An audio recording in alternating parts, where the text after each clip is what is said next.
दुनिया भर को कर्ज बांटने वाली दुनिया की सबसे बड़ी इकोनॉमी अमेरिका पर भी भारी भरकम कर्ज का बोझ है। कोरोना के कारण दुनिया भर की अर्थव्यवस्था बुरी तरह प्रभावित हुई। अमेरिकी इकोनॉमी भी इससे अछूती नहीं रही। यही वजह है कि अमेरिका पर कर्ज का बोझ दिन पर दिन बढ़ता चला गया। एक अमेरिकी संसद के मुताबिक दुनिया की सबसे बड़ी अर्थव्यवस्था पर कर्ज का बोझ $29 ट्रिलियन यानी 29 लाख करोड़ डॉलर का हो गया है। भारतीय इकोनॉमी से ये करीब 10 गुना ज्यादा है। 2020 में अमेरिका पर नेशनल डेट $23.4 ट्रिलियन था।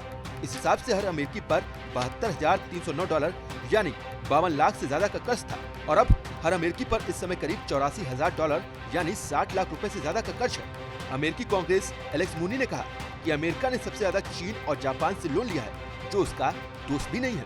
उस पर भारत की भी लगभग $216 अरब की देनदारी बन रही है। मूनी ने कहा कि अमेरिका के लिए चीन हमेशा से कंपटीशन रहा है। उसने चीन और जापान दोनों से $1 ट्रिलियन का कर्ज ले रखा है।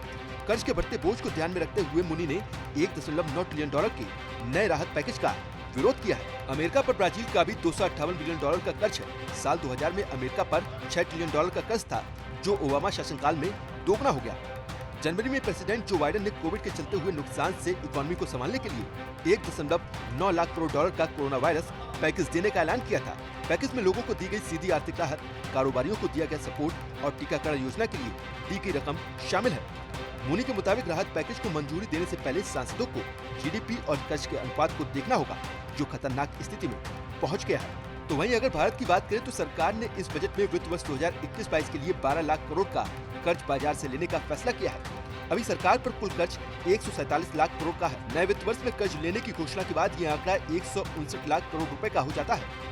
चालू वित्त वर्ष में इकोनॉमी में 7.3% की गिरावट का अनुमान रखा गया है। आपको बता दें कि चालू वित्त वर्ष यानी 2020-21 के लिए सरकार ने राजकोषीय घाटे का अनुमान जीडीपी का 9.5% रखा है। अगले वित्त वर्ष यानी 2021-22 के लिए इस घाटे के अनुमान को जीडीपी का 6.8% रखा गया है। कोरोना संकट के बीच भारत ने वर्ल्ड बैंक और एशियन डेवलपमेंट बैंक से कर्ज लिया है। वर्ल्ड बैंक को micro, small and medium enterprises की मदद के लिए $75 करोड़ अमेरिकी डॉलर का लोन देने का ऐलान किया।